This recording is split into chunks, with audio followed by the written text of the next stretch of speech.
Cette rencontre revêt une importance stratégique. Elle s'inscrit dans la dynamique de renforcement de la gouvernance, de la performance des établissements publics sous tutelle portés par le ministère du Plan. Elle constitue également un moment fort de redevabilité institutionnelle au service d'une action publique plus efficace, plus transparente et résolument orientée vers les résultats.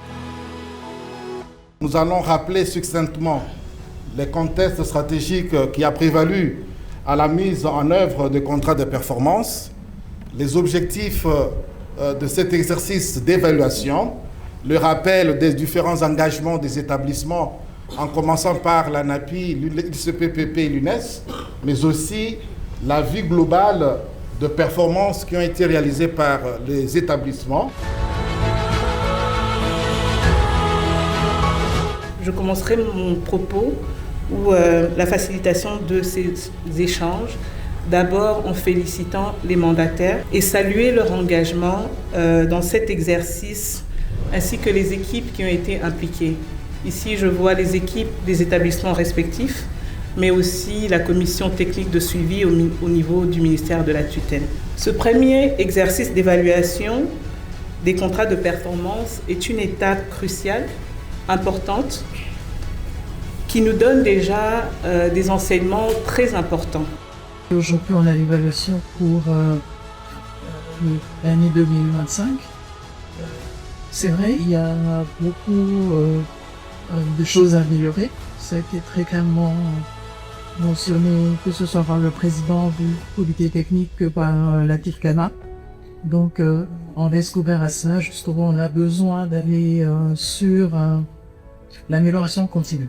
L'amélioration des indicateurs nous pousse nous aussi à améliorer notre façon de travailler, à améliorer la façon de donner les réponses aux objectifs qu'on s'est fixés. Ce bel exercice de redevabilité fait partie également de la qualité de ce que les mandataires doivent présenter, mais aussi de ceux qui doivent les accompagner dans la réalisation de leurs missions et leurs objectifs.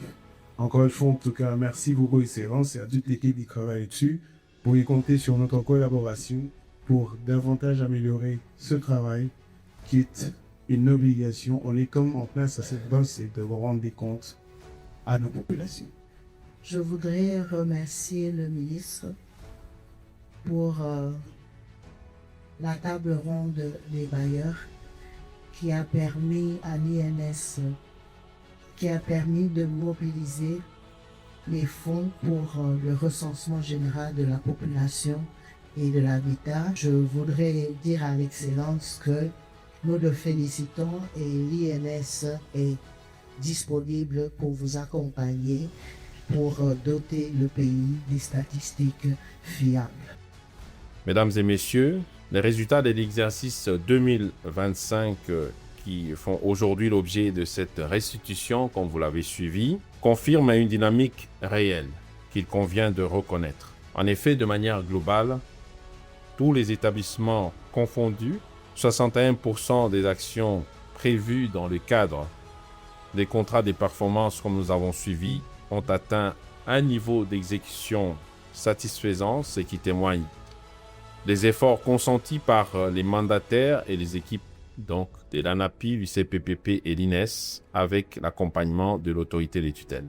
Je tiens donc à saluer cet engagement. Toutefois, dans une dynamique d'exigence et de transparence, faire preuve de lucidité s'avère nécessaire si nous voulons tirer profit du maximum des résultats escomptés. Ainsi, parallèlement à cette appréciation globale des résultats de l'évaluation démontre, comme vous avez suivi, les 24% des actions qui n'ont connu aucune réalisation.